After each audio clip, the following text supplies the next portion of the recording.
ได้ยินเสียงนะค่ะเสียงเขาประกาศเลขรางวัลน่ะนะค่ะโอ้ยบัดนี้ได้ยินเสียงนี่ตั้งใจจดจ่อบ่ให้ขาดจากสมาธิกำหนดจิตแล้วกำหนดเสียงนี่ให้มันได้ยินให้ชัดแน่เด้อมันสิได้ให้โปรดญาติโยมเพิ่นมันพลาดแล้วก็พลาดอีกงวดนี้ก็คงสิบ่ให้พลาดดอกนะตั้งใจคักก็ดอกเสียนะค่ะอยากให้ท่านทั้งหลายได้รับโชคเริ่มต้นปีใหม่ในวันที่2 มกราคมพุทธศักราช2569นะได้ยินเสียงรางวัลที่1นะเลขที่ออกคุณว่า962327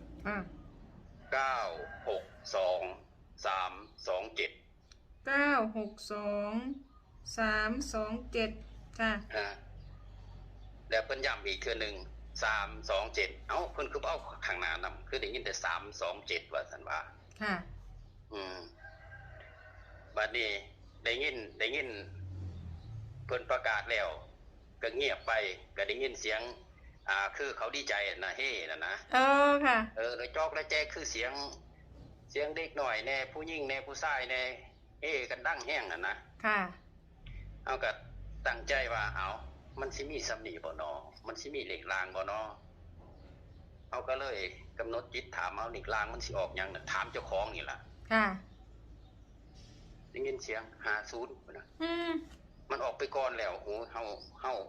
ได้ยินบ่ทันดิซั่นมันว่า50เหล็กรางว่ะค่ะ